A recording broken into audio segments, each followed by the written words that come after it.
આગમન યાત્રાઓની જે સિલસિલા છે આ ચાલુ છે અને દરેક આયોજક સાથે આપણે સંકલન કરીને સમગ્ર મહિનામાં નીકળતા આગમન યાત્રા અંગે આપણે એક કેલેન્ડર ઓફ ઇવેન્ટ તૈયાર કરીને વડોદરા શહેર પોલીસ તરફથી ડિટેઇલ્ડ સિક્યુરિટી પ્લાન પણ અમલમાં મૂકવામાં આવ્યું હતું. ગઈકાલે એક નિર્મલ પાર્ક બાલ યુવક મંડળ જે ગણેશ આયોજકો છે એમના દ્વારા એક ગણેશને લઈને કિશનવાડીથી નીકળી ઓલ્ડ પાનીગેટ પોલીસ સ્ટેશન થઈને જે આપણે સિટી પોલીસ સ્ટેશન જ્યુરિસ્ડિક્શનમાંથી નીકળતા હતા ત્યારે એક ઘટનાક્રમ બન્યું છે. એમાં એ જે અલેજડ ઇન્સિડન્ટ ઓફ એક ઈંડાનું ત્યાં અટેક થયા હોવા અંગે આપણે ડિટેઇલ્ડ ઇન્ફોર્મેશન મળી હતી. તરત જ સ્થાનિક police ACP, DCP, additional CP પણ સ્થળ ઉપર પહોંચી ગયા હતા અને ક્વિક રિસ્પોન્સના જરીએ આ ઇન્સિડન્ટ કોઈ એસ્કેલેટ ના થાય, કોઈ પણ પ્રકારની હિંસાત્મક બનાવ ના બને તે માટે શહેર પોલીસ તરફથી કાર્યવાહી કરવામાં આવી હતી. તે પછી જે આખા યુવક મંડળના ટીમને અને ગણેશને ત્યાંથી આપણે સુરક્ષિત રીતે બહાર કાઢવામાં આવ્યો હતો અને કોઈ પણ પ્રકારની હિંસક બનાવ ન બને તે અંગે પૂરતી કાળજી પણ રાખવામાં આવ્યો હતો. આ બનાવ અંગે સિટી પોલીસ સ્ટેશનમાં એક એફઆઈઆર પણ નોંધીને તપાસ હાથ ધરવામાં આવી છે. ઇનિશિયલ સસ્પિશનના આધારે, ઇનપુટના આધારે આપણે લગભગ 8 ઇસમોને પૂછપરછ માટે આપણે લીધી છે. હાલમાં લોકલ પોલીસ, ડીસીબી, એસઓજીના ટીમ સંયુક્ત ઇન્ટ્રોગેશન કરીને આવા તત્વોને આઈડેન્ટિફાઈ કરીને એમને ટાર્ગેટ કરવા માટેનું આ પ્રયાસ ચાલુ છે.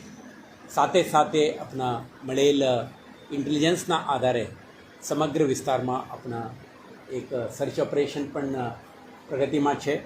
જ્યારે આ કાર્યવાહી આપણે થઈ રહ્યું છે પૂર્ણ થયેથી તમને વધારે વિગત આપવામાં આવશે.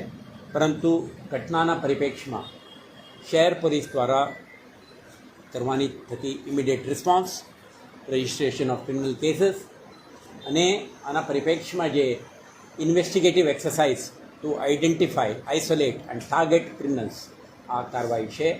શહેર પોલીસ દ્વારા આવા એલિમેન્ટ્સને કોઈ પણ સંજોગોમાં સહન કરવામાં આવશે નહીં અને એમને આઈડેન્ટિફાઈ કરીને અપ્રોપ્રિએટ પોલીસ એક્શન લેવામાં આવશે. અને આજે જે કંઈ ગણેશ આગમન યાત્રાઓ છે આ પણ શાંતિપૂર્ણ રીતે સંપન્ન થાય તે અંગે આપણા જે બંદોબસ્ત છે આને પણ વધારે સતર્ક કરી છે. અને આવતીકાલે જે ગણેશ ચતુર્થી છે, મેઇન ડે છે, ડી ડે છે આપણા માટે, તે દિવસે પણ શાંતિપૂર્ણ રીતે કાર્યક્રમ સંપન્ન થાય તે માટે શહેર પોલીસના તમામ કોન્સ્ટેબલરી, ઉચ્ચ અધિકારીઓ અને સુપરવાઇઝરી અધિકારીઓ પણ સતર્ક બનીને કાર્યરત છે. અને આપણે વિશ્વાસ છે આયોજકો, સ્થાનિક રહીશો, આગેવાનો અને અન્ય સ્ટેક હોલ્ડરો સાથે સંકલનથી થતી આ કાર્યવાહી કોઈપણ પ્રકારની વિઘ્ન વગર સંપન્ન કરવામાં આપને સફળતા મળશે. આ ઓપરેશનમાં જે કંઈ આપણે ડેવલપમેન્ટ ફર્ધર થાય છે તે તમને વખતો વખત અપડેટ આપીશું. પરંતુ શહેરજનોને તમારા માધ્યમથી અશ્યોરન્સ આપવા માંગીએ છીએ કે શહેર પોલીસ સતર્ક છે, વિજિલન્ટ છે અને કોઈપણ પરિસ્થિતિને પહોંચી વળવા માટે તૈયારી છે. કોઈ અનિચ્છનીય બનાવ ના બને તે માટે કાર્યરત છે. તો તમે સંયમ રાખો, પોલીસ સાથે સાથ સહકાર આપો, કોઈપણ પ્રકારની જે ગોસિપ કે રૂમર્સને તમે ધ્યાન ના આપો અને તમારા ધ્યાન ઉપર આવતા કોઈપણ વિગતને તમે ડાયલ 100, ડાયલ 112 મારફતે અથવા સંબંધિત પોલીસ સ્ટેશને પણ તમે સંપર્ક કરી શકો છો, જેથી કરીને આપણે અપ્રોપ્રિએટ રિસ્પોન્સ આપી શકીએ.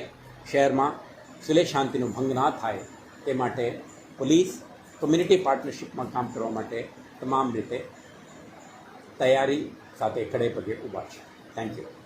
સર, શાંતિ સમિતિની બેઠકો પણ યોજવામાં આવે છે, રોજબરોજ ડીસીપી અને ઉચ્ચ અધિકારીઓ દ્વારા ફૂટ પેટ્રોલિંગ પણ કરવામાં આવે છે. તેમ છતાં આવી ઘટના બની તો શું કોઈ કાવતરું હોઈ શકે આ પાછળ? જો આ એક ઘટના છે. અત્યારે આમાં ઇન્સિડન્ટ એટલે એક ફેંકવાનું છે. આ ઘટનાક્રમ અંગે પોલીસ એફઆઈઆર નોંધીને તપાસ હાથ ધરી છે. આજની અત્યારે જે તબક્કે આપણે બેસીને સંવાદ કરી રહ્યા છે ત્યારે અત્યારે આ અંગે આપણે કમેન્ટ ના કરી શકીએ. જ્યારે તપાસમાં પ્રગતિ થશે અને પોલીસ દ્વારા વધુ વિગત મેળવીને આરોપીને આઈડેન્ટિફાઈ કરીને ટાર્ગેટ કરવા સુધીની કાર્યવાહી થશે, આ અંગેનું ડેવલપમેન્ટ તમને બ્રીફ કરીશું. પરંતુ અત્યારની તબક્કે એવો માનવાના કોઈ કારણ નથી. આમાં કોઈ મોટી ષડયંત્ર છે.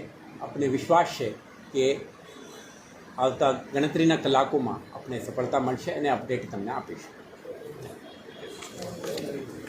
Thank you.